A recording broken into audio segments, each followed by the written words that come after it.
Hello, welcome to Building a Leadership Mindset podcast. I'm your host, Nikki C. Super excited for you to join us on another amazing episode with some amazing guests that we highlight all the time, doing amazing things in their space, sharing their journeys. How did they get to where they are today? And some tips for all of you to take notes. So make sure you get your pens and your papers because you want to get your money right during this segments of Building a Leadership Mindset. First, we want to give it up to our sponsors. Without them, we would not be hosting as much as we do. So I just want to thank Jose Escobar with the Connected Leaders Academy, Patrick Rude with the Dirty Little Secret Society, as well as Julie and Noah with Breathe Capital Planning. They are absolutely amazing. If you want to know more about our sponsors, you can check out our website at www.buildingaleadershipmindset.com, where you can catch all episodes under the podcast section on our YouTube page and as well as our Spotify. So you could just listen in. We also have some amazing things going on in our 2024 Empowered to Inspire tour. So you definitely want to check that out and how you can become a part of this movement that we have. So let me get right into our amazing guest today.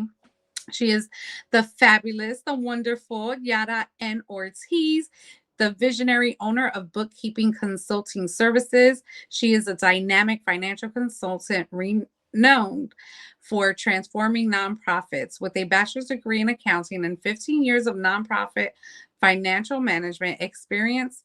Yara, a proud Puerto Rican from Bronx, New York, offers a unique perspective. Formerly a charter school finance director, she founded BCS to empower nonprofit leaders with essential financial knowledge.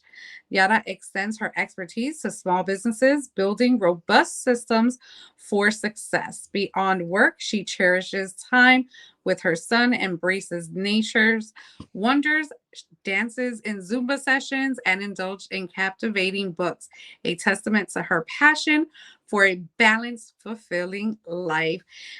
Let me bring her on. And she's also a founder of Ladies of Leadership member. And I absolutely love her to pieces. Let's bring her on. Hola, Yara. How are you? Hola, how are you? I am well. I am well. Thank you so much for joining us today. Thank you for inviting me. It's an honor to be here on your platform.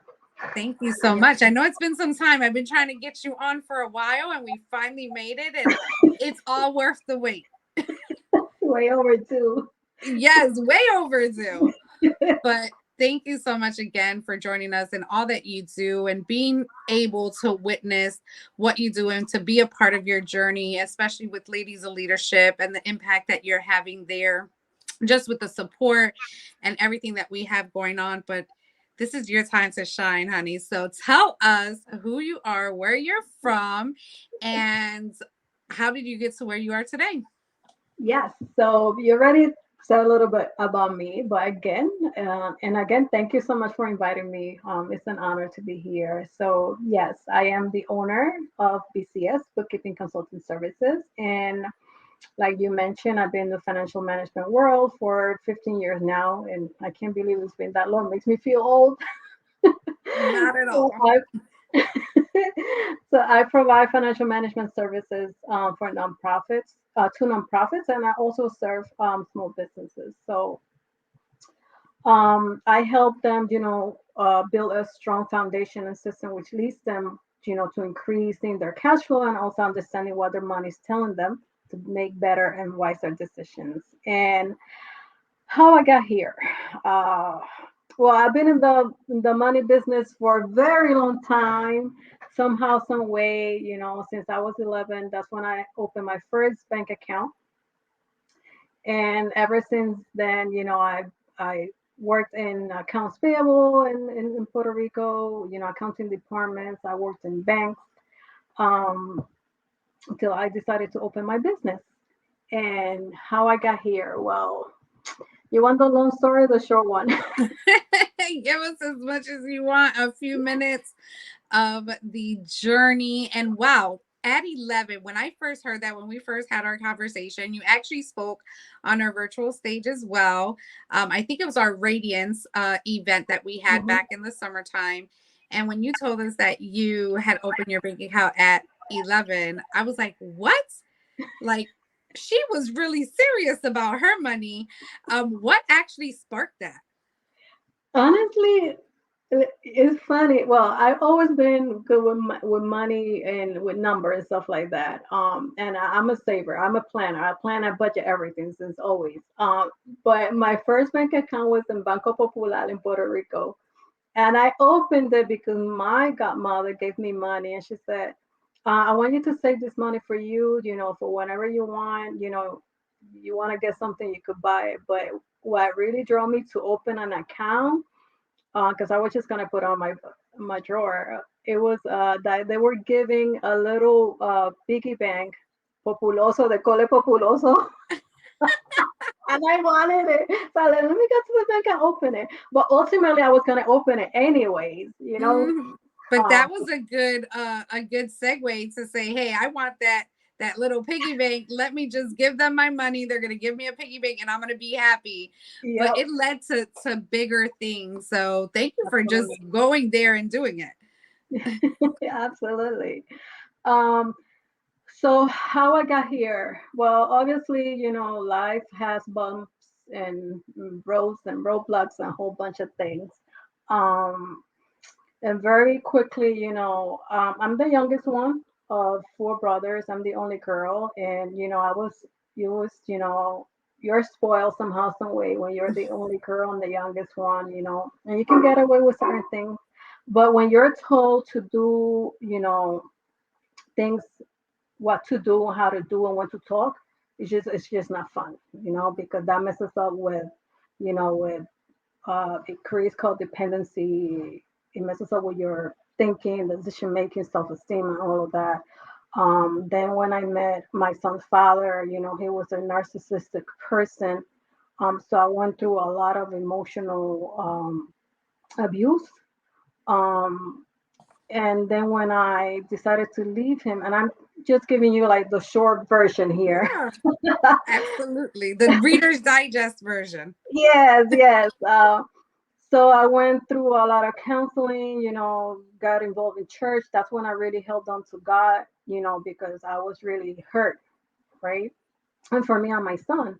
And it was until then that I decided to, you know, how you say that, rebuild my relationship with myself, with God, and just concentrating me and my son on my business. And that's what I've been doing all this time, you know, trying to get involved with positive people, communities like yours, like Ladies of Literature, which is has been a blessing and a half. Positive environments, because I just don't want to entertain nothing that can just bring me back to where I was, because I'm not going back there. Definitely not. Oh my goodness, that is so powerful because there's so many times where we go through some stuff and we kind of repeat that, right? We repeat it over and over and over. And then we tell ourselves, like, when is enough? But Mhm. being in community, which has been absolutely beautiful for me to be parts of, some other communities that we share as well, Mhm. because you have that support, the support that you think you would get from family and friends that you just Right. don't get, unfortunately. But I am glad that you actually, when we had our conversation, and we were first connected, by Jose through the Connected Leaders Academy, it was like an instant synergy. It's like our visions were aligned, and I'm just blessed to have you. I have been blessed, just being able to see what you're building, what other stuff you have coming up besides what's going on right now. We'll talk a little bit about that later. But let's get into a few financing questions, because people don't really know that there's a difference between bookkeeping and accounting. So can you shed a little bit of light on that? Yes, a lot of people kind of, some people think they're the same, and some people really don't even have an idea. But yes, bookkeepers are primarily responsible for the day-to-day financial transactions, you know, of of an organization or small business. So it's, you know, recording the financial data in the ledgers or the accounting software, you know, recording transactions, creating purchases, recording the income, and making payments. And that kind of stuff. And they also reconcile the bank accounts, and they make sure that the entries are accurate, and they should also be prepared. Bookkeepers um, should be prepared to create financial reports to provide to the executive team, the accountant, and the board members, for instance. Now, an accountant, in the other hand, have a broader scope of work. They not only manage the financial transactions, but also analyze. They analyze and interpret the financial data that the bookkeeper have provided.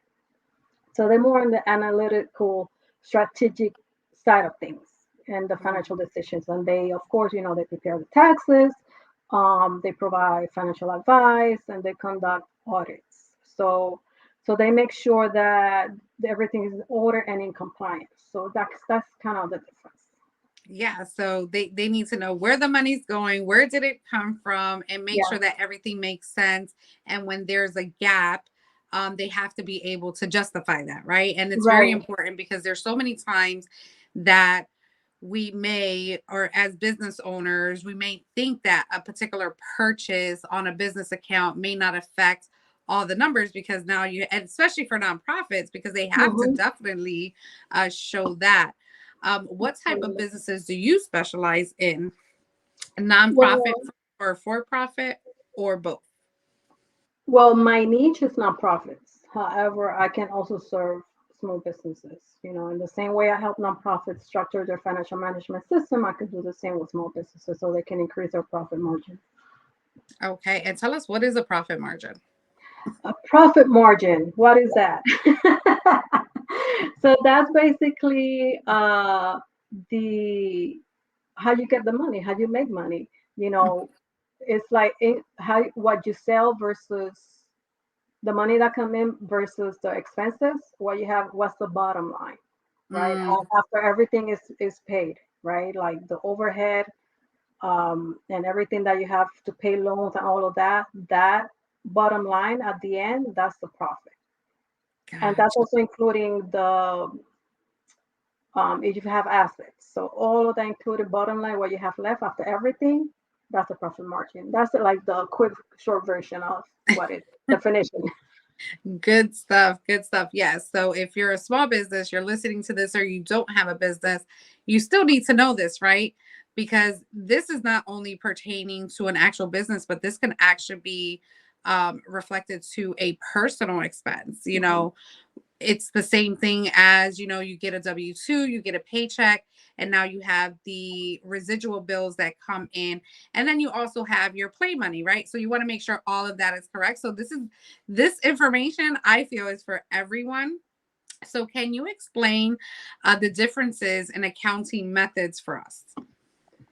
Yes. So there is two met two methods. It's the cash basis and accrual basis accounting. So the cash basis is the revenue is recognized when the cash is received. So when you get the cash and you receive it, that's when you and put it in the bank. That's when you recognize the revenue. The same way the expenses, when you had paid the expense and the money came out of the account, it's a pretty straightforward method. And to give an example, so if you order office supplies and you will record that expense right there because that's when you made the payment, right? Now when the supplies were ordered or received.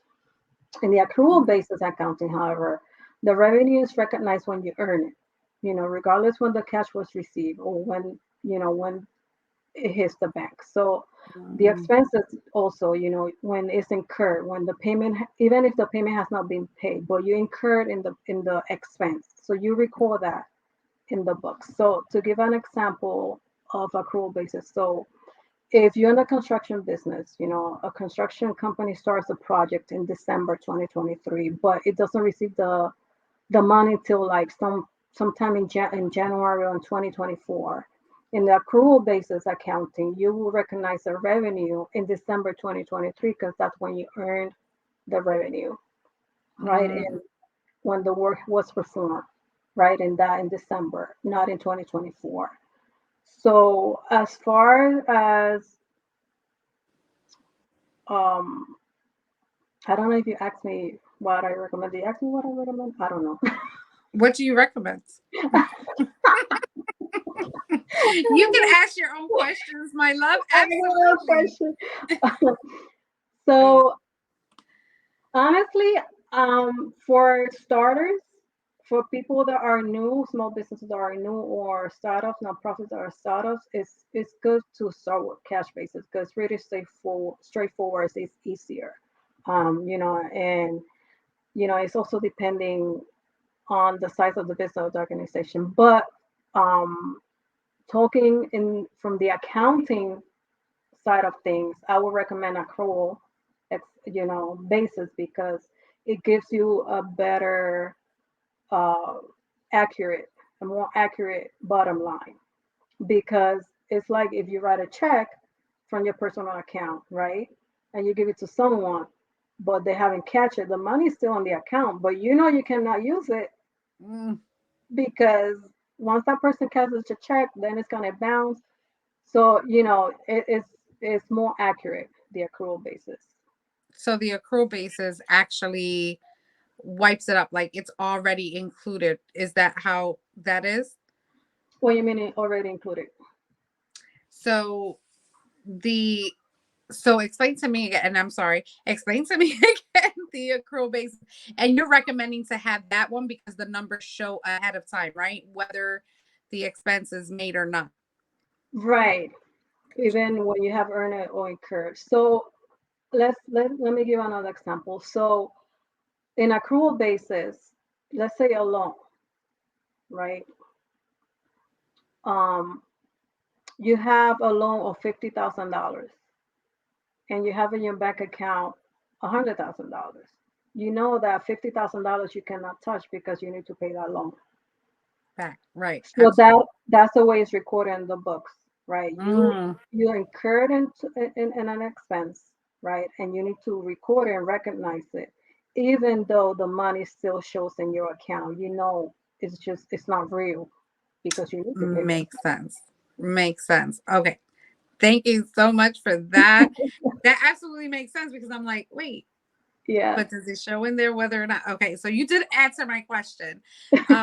When And another question I have for you: when seeking a bookkeeper, what should small business owners or leaders of a nonprofit look for in terms of service experience skills for from a professional? Like, what are some key points that they should be able to identify to make a sound decision? Yeah. So when a small business or nonprofit is looking for a bookkeeper, it's important to look for a professional with the right experience and skill set. Um, you know, um, for that, how you say that? Let's say nonprofit.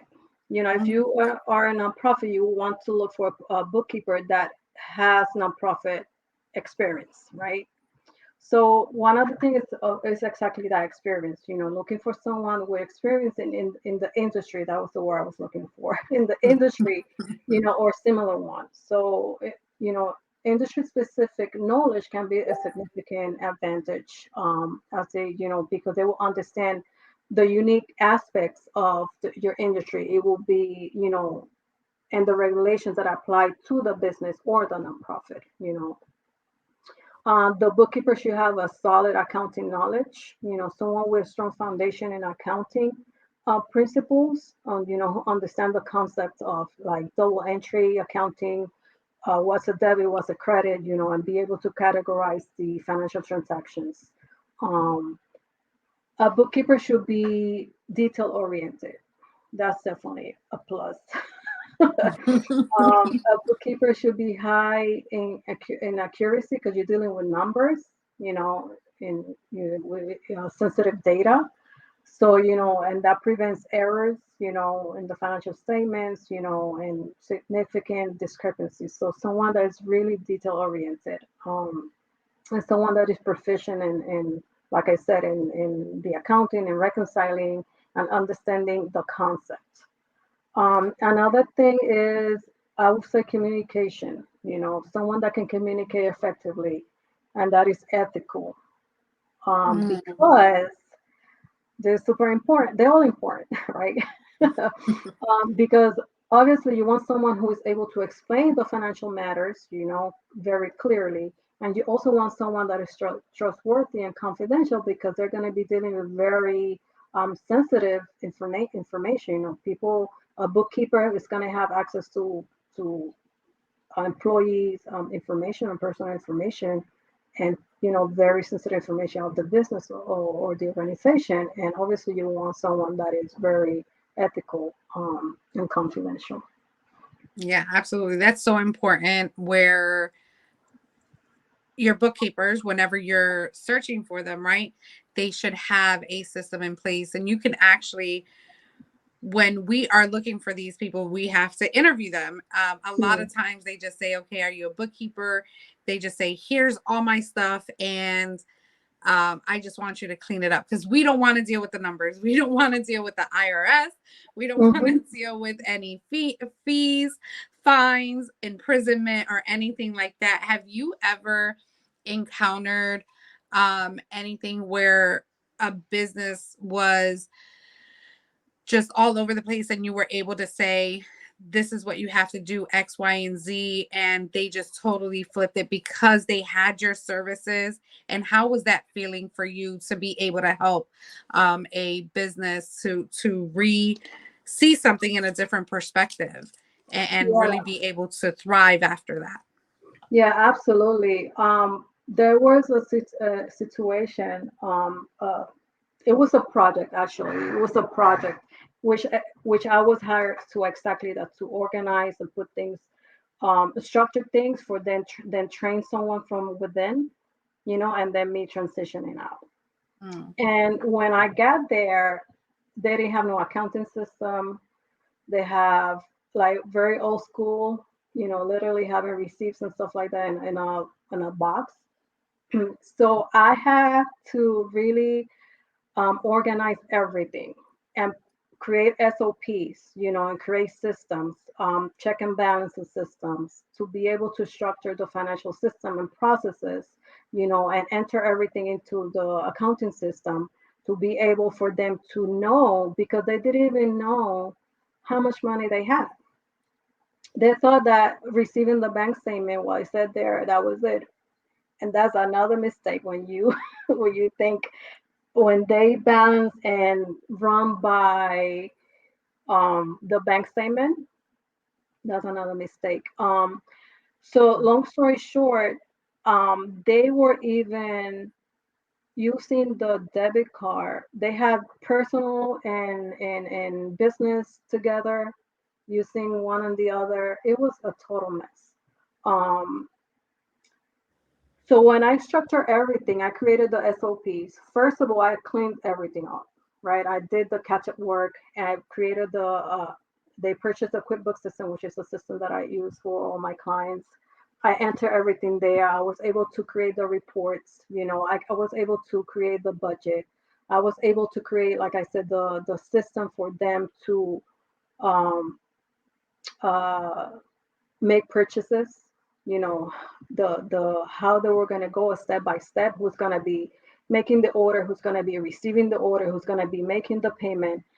I structure everything, and thankfully they listen to me, because there are people that are not coachable, so people are not teachable, and Mm. thankfully they were really open because they were really in need and desperate.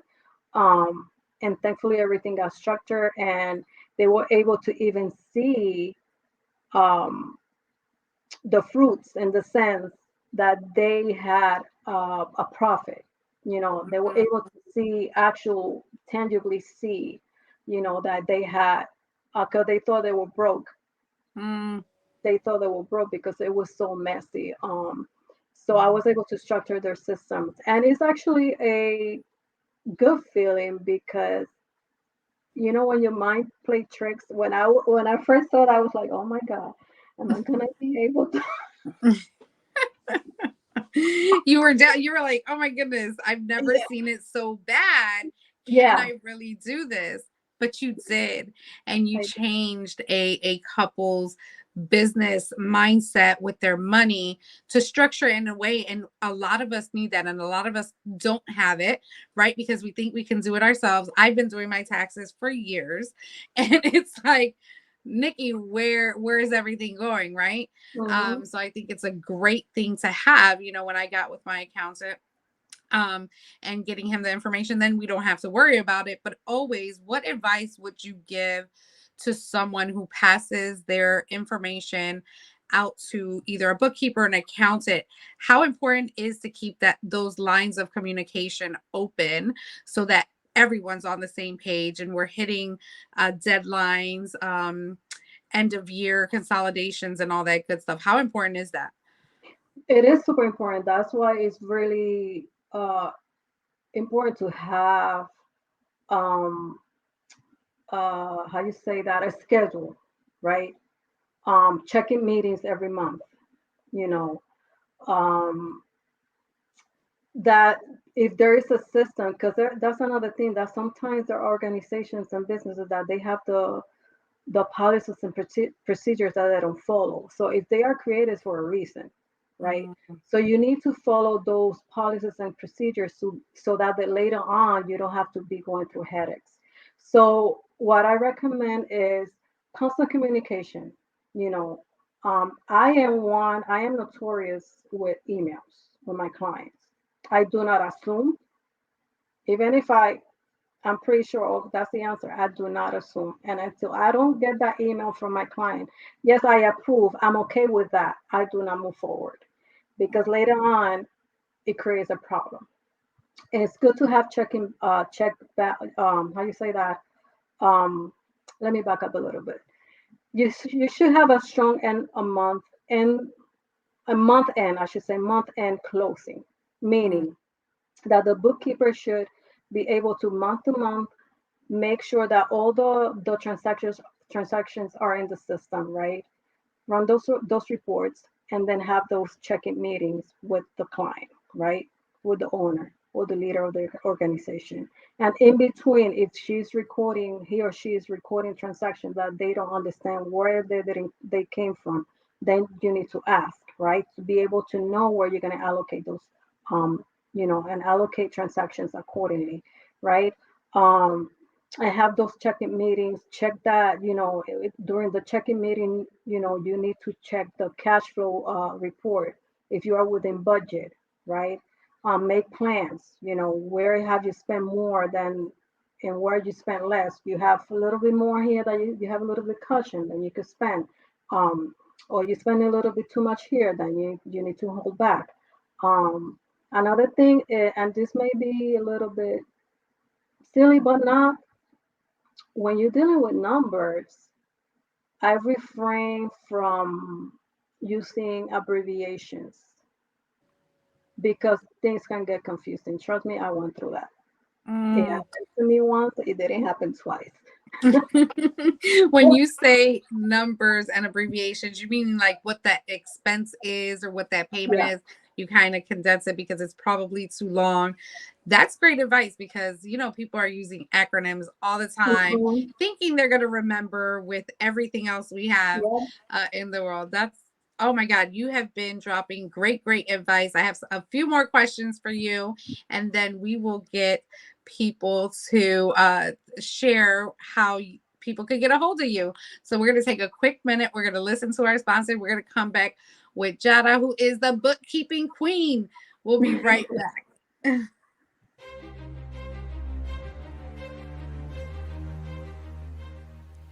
Hi, my name is Jose Escobar, and I'm the founder and CEO of the Connected Leaders Academy. We're a growing tribe, a community of entrepreneurs all over the world, globally, all across the country, high performers, titans of industry. If you're an entrepreneur and you're looking to grow personally and professionally, scale your influence, develop your skill sets, move the needle in your business, more clients, more money, more profit, the bottom line, and of course, grow your circle and your network like never before, this is where you want to be. Join the Connected Leaders Academy today. We are scaling massively. We want to welcome you in. Check me out on Instagram and on Facebook, the @ JASCO25. We look forward to having you join us. Take care.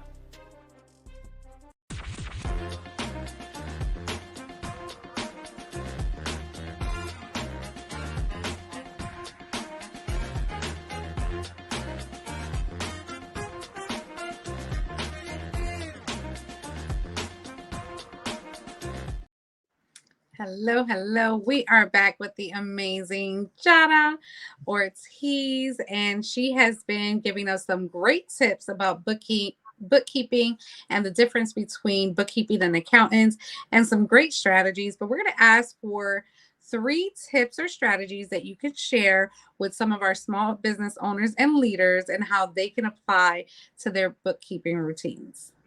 Absolutely. So I will say consistent record keeping and monthly bank reconciliations, there's like a two-in-one kind of thing.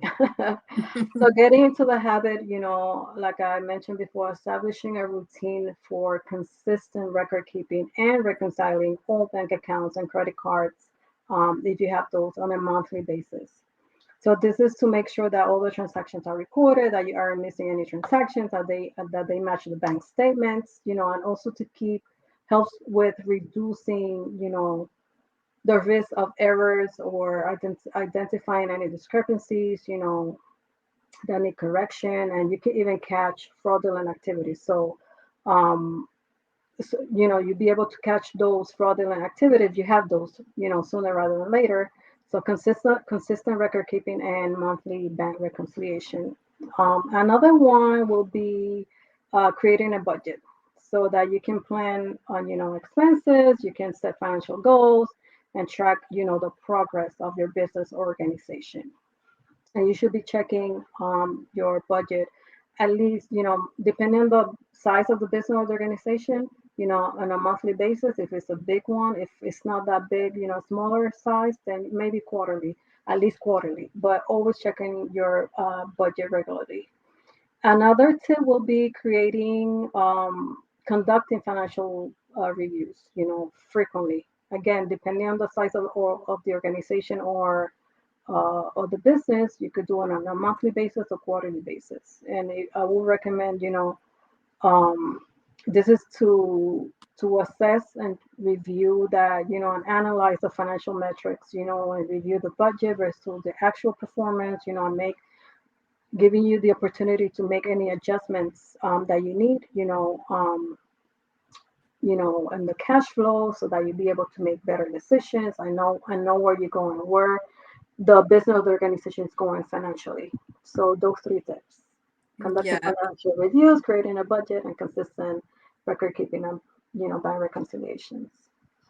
That's awesome. I think all those tools actually tell the story of your business where you can Hmm. articulate, is something working, is something not working, what can we change, what can we make better, what do we need to hold back on. So it gives us all of those concepts to make better decisions and have the money grow if that's what we're looking for. We're looking to scale, we're looking to grow, we're looking to maybe invest. But if we don't know what our numbers look like, we can't really do anything, but we're just Absolutely. working, and things are coming in and out all the time. So I think those are some great tips and strategies that you can give to our audience. So thank you so much for that. I absolutely appreciate it. But I know, and that we have some things coming up. Like, what's going on? Give us a little peek at what do you have going on. Is there anything coming up soon? What are you working on? I know that you know that I know. I love it. Am I? Well, yes, I am. I've been working actually and I'm excited about this one. So I've been working on a membership program that is tailored for both, small business owners and nonprofit leaders.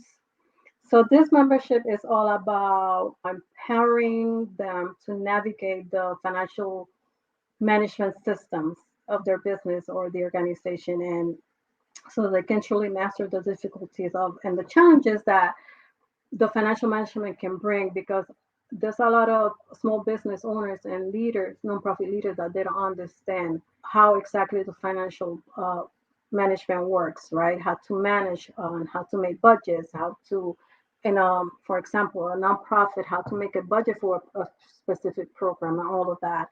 So it's to help to have a better knowledge and understanding of what your financial finances are.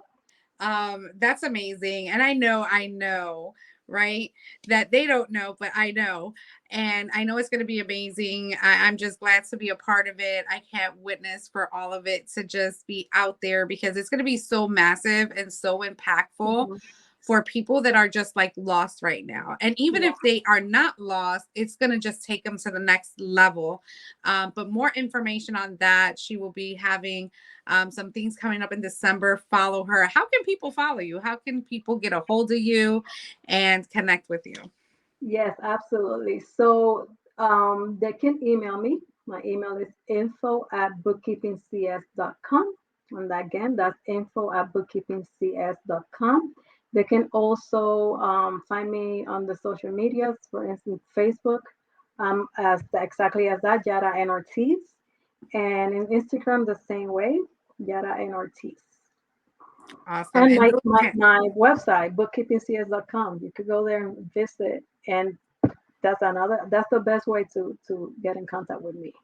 yes, and know what her services are, what's coming up. I'm just so excited for you, excited for your journey, and just the knowledge that you had starting at a very young age, just being mindful of how your money could work for you, right? And that's really what this is all for.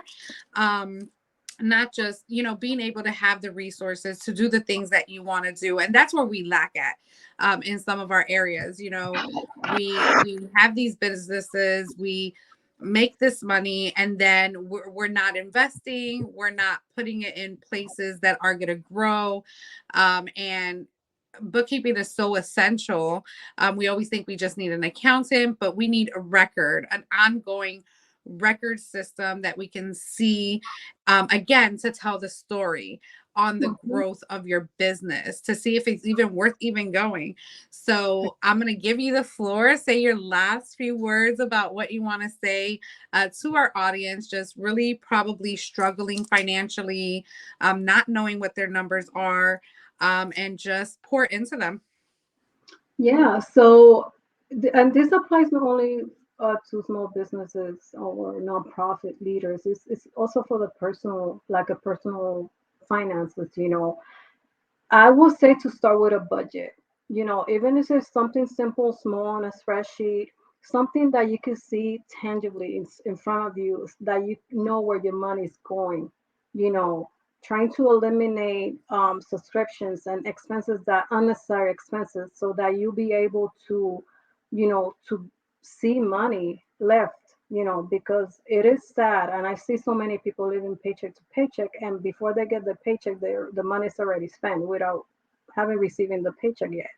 You know, it's just a matter of being able to be smart about it, in the sense that, you know, like I said, if once you put it on in writing, you have it in front of you, you know where your every dollar is going, and get into the habit of doing that, it gets easier.